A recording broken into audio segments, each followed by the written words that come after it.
Hello everyone.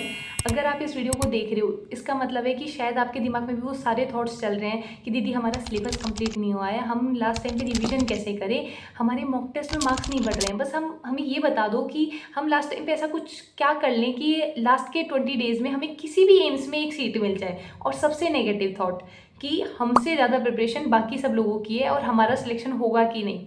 देखो, एक बात बहुत ध्यान से सुनना मेरी। सिलेक्शन उस बंदे का नहीं होता है जो स्टार्टिंग से बहुत पहले से स्टार्ट करता है। सिलेक्शन उस बंदे का होता है जो एंड तक कंसिस्टेंटली रहता है। और अगर आप इस वीडियो को देख रहे हो ना, तो बिलीव मी, अभी रेस खत्म नहीं हुए हैं। अभी 20 दिन में गेम पलटा जा सकता है। मैं आपको कोई ऐसे नेगेटिव होप नहीं दूंगी या फिर कोई ऐसे फॉल्स होप नहीं दूंगी कि भाई तुम बस ये कर लो तुम्हारा सिलेक्शन हो जाएगा। देखो, अगर किसी को बेसिक से कुछ भी नहीं आता है स्टार्टिंग से, तो उसके लिए सिलेक्शन लेना बहुत मुश्किल है। लेकिन ऐसा तो है ही नहीं कि आपको कुछ भी नहीं आता है, क्योंकि मैंने एक पोल कंडक्ट कराया था मेरे टेलीग्राम ग्रुप पे। उस पर मैक्सिमम लोगों के जो नंबर थे वो 50 से 60 वाले रेंज में थे। इसका मतलब है आप बॉर्डर लाइन पे हो, आपको चीज़ें आती है, बस आपकी थोड़ी कमी रह रही है। तो ये 20 दिनों में आप वो कमी अगर पूरी कर लेते हो तो आपका सिलेक्शन आराम से हो जाएगा। जिस तरीके से मैं बता रही हूँ ना, उस तरीके से चीज़ें करो यार। मतलब मैं बता रही हूँ, आराम से सिलेक्शन लेके जाओगे। इतना हार्ड नहीं होता है पेपर जितना आपने अपने दिमाग में वो बना रखा है ना कि फोबिया की यार एम्स का पेपर है इतना हार्ड होता है। ऐसा कुछ भी नहीं है, बहुत आसान है चीज़ें। बस कंसिस्टेंटली पढ़ना पड़ेगा, डेली के डेली 14 घंटे किताबों के साथ में निकालना पड़ेगा। 20 दिन है ना आपकी लाइफ के ऐसे होने चाहिए कि पढ़ाई और उसके अलावा कुछ भी नहीं। और देखना, जब आपका सिलेक्शन हो जाएगा ना, उसके बाद में आपको खुद को ये चीज़ महसूस होने लग जाएगी कि यार मैंने लास्ट के 20 दिन में ऐसे इतनी खतरनाक मेहनत करी थी कि मेरा सिलेक्शन हो गया हो। उन लास्ट के 20 दिन वाली जो मेहनत है ना, आपको हमेशा याद रहेगी। अब देखो आपको कैसे करना है। सबसे पहले ना मिनी टारगेट्स बनाओ। मैं हमेशा ये चीज़ बोलती हूँ, फिर से बोल रही हूँ ये चीज़, मिनी टारगेट्स बनाओ। और बिलीव मी, ये चीज़ बहुत लाभदायक होती है। मतलब मुझे ऐसा लगता है कि अगर मैं मिनी टारगेट्स ही ना बनाऊँ तो मुझे ऐसा लगने लग जाता है कि कितना सारा सिलेबस है मेरे पास में। आपको क्या करना है, सबसे पहले चारों सब्जेक्ट है आपके इसमें, पीसीबी और जीके का 8 भी दो ना, तो भी बॉटनी और जूलॉजी हो गया। सबके चैप्टर्स एक पेज में लिखो। उसके बाद में ये देखो कि कौन सा चैप्टर आपको बहुत अच्छे से आता है। बहुत अच्छे से का मतलब है कि आपका उस चैप्टर से कभी क्वेश्चन गलत ही नहीं होता है। तो ऐसा नहीं है कि आपका वो एक भी चैप्टर ऐसा नहीं होगा। बिलीव मी, एक ना एक ऐसा चैप्टर होगा आपका जो कि आपको बहुत अच्छे से आता होगा, जिस पे आपको पूरा कॉन्फिडेंस होगा। ऐसे टिक कर दिया आपने, और जो नहीं आता है उसे भी गोला कर दो कि ये नहीं आता। और उस जो आपने पूरा बनाया है ना वो चैप्टर्स को, उनको अपने टेबल के सामने लगाओ। फिर डेली के डेली जो चैप्टर नहीं आता है उस चैप्टर को उठाओ और उसको रिवाइज करो। अब आपको रिवाइज कैसे करना है, सबसे पहले बायोलॉजी का बताती हूँ। बायोलॉजी में आपको ये तो पता है कि इंपॉर्टेंट चैप्टर कौन कौन से हैं। अब मैं दोबारा बता देती हूँ। ह्यूमन फिजियो बहुत इंपॉर्टेंट है, इकोलॉजी बहुत इंपॉर्टेंट है, और उसके अलावा जो बायोटेक वाला जो पोर्शन है, जेनेटिक्स वाला पोर्शन है, और ह्यूमन हेल्थ एंड डिजीज वाला चैप्टर है।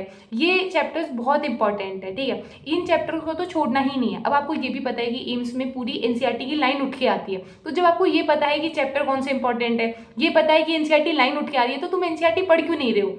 एनसीईआरटी उठाओ, टाइमर लगाओ, और ये टारगेट बनाओ कि एक चैप्टर को आधे घंटे में कंप्लीट करना है। कैसे भी करना है, बस करना है। जब स्टार्ट करोगे ना, तब आधे घंटे में नहीं होगा चैप्टर, 1 घंटा लग जाएगा। लेकिन धीरे धीरे धीरे धीरे 10 दिन के बाद में देखना आपका वो चैप्टर आधे घंटे में कंप्लीट होने लगेगा। ऐसे टारगेट बना लो कि एक पन्ने को 5 मिनट में पढ़ना है, एक पन्ने को 5 मिनट में पढ़ना है। तो वैसे आप डेली करोगे ना, तो अपने आप रिविजन होने लग जाएगा बायोलॉजी का। और अब मैं बायोलॉजी में आपको बोल रही हूँ कि सिर्फ एनसीईआरटी पढ़नी है, आपको पीवाईक्यूज नहीं पढ़ने हैं, किसी भी टीचर का वन शॉट नहीं देखना है, किसी भी टीचर का मैराथन नहीं देखना है। क्वेश्चन सॉल्व कर सकते हो अगर फ्री हो तो, नहीं मेनली एनसीईआरटी पढ़ो, क्योंकि एनसीईआरटी ही एक ऐसी चीज है जहां से क्वेश्चंस बनते हैं। अगर आप एनसीईआरटी ही बार बार पढ़ते जाओगे तो अपने आप आपको आएगा वो क्वेश्चन।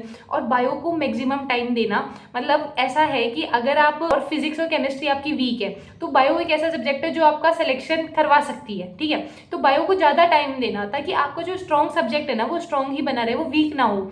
बायो में आप 30 नंबर भी ला सकते हो अगर आप डेली रिविजन करते हो तो, ठीक है। अब उसके बाद में केमिस्ट्री की बात करते हैं।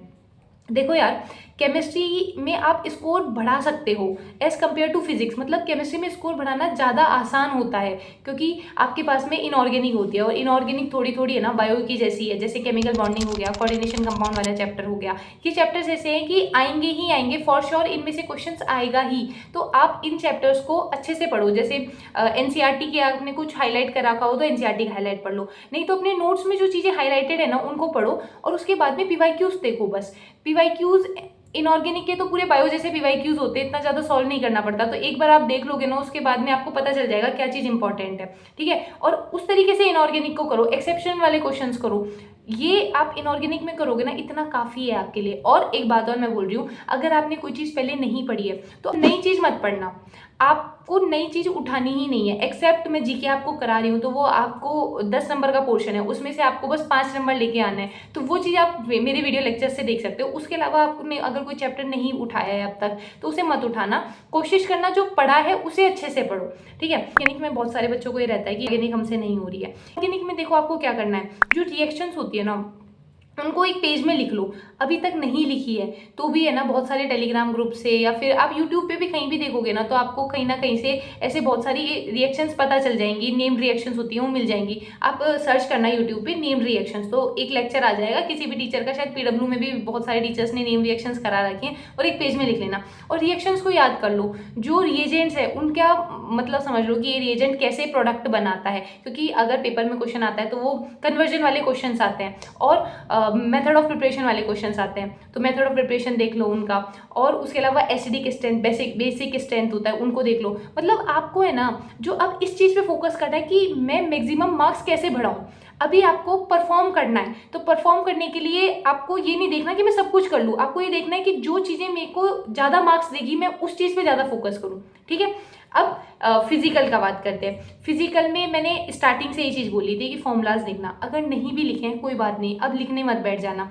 अब जो नोट्स हैं उसके अंदर जो बस फॉर्मूला है उनको देखो और दिमाग में रिकॉल करो, बार बार रिकॉल करते रहो। डेली का सुबह उठ के 15 या 20 मिनट फॉर्मूला रिवीजन पे दो, क्योंकि अगर आपको कोई क्वेश्चन सॉल्व भी करना आ रहा है और अगर आपको उसका फॉर्मूला ही याद नहीं है तो फिर कोई मतलब नहीं है उस चीज़ का। फॉर्मूला ही एक ऐसी चीज़ है जो आपका क्वेश्चन सॉल्व करवाएगी। तो फिजिकल में और फिजिक्स में ये चीज़ ध्यान रखना कि डेली उठ के 15 से 20 मिनट फॉर्मूला रिविजन को दो। अब मैंने बहुत सारे आपको इंपॉर्टेंट चैप्टर्स बता रखे, मैंने आपके फिजिक्स और फिजिकल दोनों के लिए मैंने ना इंपॉर्टेंट टॉपिक्स आपको बता रखे थे कि मॉडर्न फिजिक्स कर लो, जैसे फिजिक्स में हो गया, और रे ऑप्टिक्स वाला पोर्शन हो गया, और थर्मो वाला चैप्टर हो गया, करंट इलेक्ट्रिसिटी हो गया, इलेक्ट्रोस्टेट हो गया। ये ऐसे चैप्टर्स हैं जिनसे क्वेश्चन आएगा ही आएगा, तो इन चैप्टर्स को छोड़ना नहीं है। और ये जो क्वेश्चंस होते हैं ना, इनमें फॉर्मूला बेस्ड क्वेश्चंस आते हैं, तो फॉर्मूला देखो और डेली उनको रिवाइज करा करो। थ्योरी से ज़्यादा फिजिकल और फिजिक्स में क्वेश्चन प्रैक्टिस पे ध्यान दो, क्योंकि एक या दो क्वेश्चन आएगा तो थ्योरी का वैसे नहीं आता है, पर आएगा तो एक या दो क्वेश्चन आएगा, लेकिन सारे क्वेश्चंस और फॉर्मूला बेस्ड आएंगे। तो फॉर्मूला अगर आ रहा होगा तो आराम से क्वेश्चन सॉल्व हो जाएगा। और कैलकुलेशन पे ध्यान रखना, क्योंकि जो अपने एम्स में पेपर आता है ना, वो आंसर्स उनके बहुत पास होते हैं, तो आपको पॉइंट के आगे भी बहुत सारे सॉल्व करना पड़ता है। तो इसलिए कोशिश करना कि आपकी कैलकुलेशन अच्छी हो और अच्छी तरह से कैलकुलेशन करना, गलत मत करना, सिली मिस्टेक्स मत करना, ठीक है। अब जीके की टेंशन छोड़ दो यार, जीके के लिए मैंने आपको बोल दिया था कि मैं आपको कराऊंगी और मैं करा भी रही हूँ। 3 लेक्चर्स आ गए हैं और कल एक लेक्चर आ जाएगा, उसके बाद में रीजनिंग वाला पोर्शन 4-5 लेक्चर में मतलब आपकी पूरी जीके हो जाएगी। तो और मैं आपको क्वेश्चंस भी दे रही हूँ जीके की, तो जीके की टेंशन मत लो, आपको फोकस करना है 90 मार्क्स पे। अब है ना, बहुत सारे स्टूडेंट मुझसे एक बात और पूछ रहे थे कि दीदी अगर हम ऐसा करें कि 10 तारीख तक है ना जो अपना सिलेबस कंप्लीट कर लेते हैं, उसके बाद में हम 20 दिन मॉक दे देंगे। देखो, एक तो चीज़ ये है कि मैं हमेशा स्टार्टिंग से बोल रही थी कि मॉक देना है, चलो कोई बात नहीं, आपने अब तक मॉक नहीं दिया है, लेकिन अब आप ये मत सोचो कि मेरा सिलेबस कंप्लीट होगा उसके बाद में मैं मॉक दूंगी। अगर आपका सिलेबस और डिले हो गया मान लो, तो आप मॉक ही नहीं दे पाओगे, आपके पास टाइम नहीं रहेगा। और आप कितना भी पढ़ लो, लेकिन जब तक आप मॉक टेस्ट नहीं देते, आपको अपनी रियलिटी पता नहीं चलती कि आप किस लेवल पे आज स्टैंड कर रहे हो। अब आपको क्या करना है, जैसे आज से आपको 10 मॉक टेस्ट लगाने हैं, और वो भी अल्टरनेट डेज पे, ठीक है। जैसे आज एक मॉक लगा लिया, फिर एक दिन छोड़ के एक दिन, और अगर आज मॉक लगा रहे हो तो उसका एनालिसिस भी आज ही करना है। तो 10 दिन तक आपको सिर्फ और सिर्फ अल्टरनेट डेज पे मॉक लगाने हैं, ताकि आपके अंदर थोड़ा कॉन्फिडेंस आए। जैसे आपने स्टार्टिंग से नहीं दिया, तो एकदम से अगर आप डेली मॉक दोगे तो आपसे नहीं दे पाओगे आप, इसलिए मैं वो बोल रही हूँ। फिर उसके बाद में जब लास्ट के 10 डेज रह जाएंगे, तब आपको डेली मॉक लगाना है। अभी स्टार्टिंग के जो अल्टरनेट डेज पे मैं बता रही हूँ, उसमें क्या करना है, रिविजन करना है और मॉक टेस्ट देना है, और अगले दिन आपको एनालिसिस भी अच्छे से करना है और एक्स्ट्रा पढ़ना है, ताकि अगले पेपर में और अच्छा इंप्रूव हो सके, ठीक है। मॉक टेस्ट में इस तरीके से करना है। और मॉक टेस्ट में अगर मार्क्स कम आ रहे हैं तो बिल्कुल डरना नहीं है, और अगर किसी के ज़्यादा भी आ रहे हैं तो भी प्राउड नहीं होना है, क्योंकि ये मॉक टेस्ट है, ये आपका सिलेक्शन डिसाइड नहीं कर रहा है। तो अगर किसी के ज़्यादा आ रहे हैं तो ये नहीं सोचना है कि बस मेरा तो सिलेक्शन हो जाएगा, मैं तो मॉक नहीं दूँ, और किसी के कम आ रहे हैं तो ये नहीं सोचना है कि मेरा सिलेक्शन नहीं होगा, क्योंकि अभी आपके लिए ये प्रैक्टिस है। प्रैक्टिस जितनी अच्छी करोगे उतना अच्छा परफॉर्मेंस होगा बाद में चल के। और अपना बेस्ट दो। देखो यार, मैं बस इतना चाहती हूँ कि जब आप एग्जामिनेशन हॉल में बैठे हो उस वक्त आपके पास में वो रिग्रेट वाली फीलिंग नहीं हो, क्योंकि आप जब पेपर में बैठोगे ना, आपके पास में दो ऑप्शंस होंगे। या तो आप ये सोचोगे कि यार मैं थोड़ा और पढ़ लेता तो शायद मेरा सिलेक्शन हो जाता, या फिर ये सोचोगे कि मैंने अपना बेस्ट दिया, जो मेरे कंट्रोल में था वो मैंने अपना बेस्ट दिया, अब सिलेक्शन होना या नहीं होना वो मेरे कंट्रोल में नहीं है। पर अपनी तरफ से कमी नहीं रहनी चाहिए। सपने उनके पूरे नहीं होते जो किस्मत का वेट करते हैं, सपने उनके पूरे होते हैं जो आखिरी दिन तक मेहनत करते हैं। बिलीव मी, ये जो 20 दिन है ना, इसमें आपको किसी और से कंपटीशन नहीं करना है, आपको अपने आप से कंपटीशन करना है। आपको डेली वो रूटीन फॉलो करना है, डेली 14 घंटा पढ़ना है, डेली रिविजन करना है, मॉक टेस्ट देना है, उसी सेम चीज़ को बार बार पढ़ना है। और अगर आपने ये कर लिया ना तो एट दी एंड आप सेलेक्ट हो जाओगे, आपको आपकी लाइफ में कुछ अच्छा मिल जाएगा। और यार, अगर मैं आप लोगों के लिए इतनी मेहनत कर रही हूँ तो आप खुद के लिए तो मेहनत कर ही सकते हो। एक बार सोचो, अगर आपका सिलेक्शन हो जाता है तो आप इंडिया के टॉप मोस्ट इंस्टीट्यूट एम्स में बैठे होंगे, चाहे वो कोई भी एम्स हो, सारे ही एम्स टॉप मोस्ट पे हैं। मतलब जहाँ पे लोग आने का सपना देखते हैं, आप वहाँ से अपनी ग्रेजुएशन कर रहे होंगे। इससे बड़ी बात और क्या हो सकती है। ये सब सोच के मेहनत करो। All the best, keep working hard, bye bye.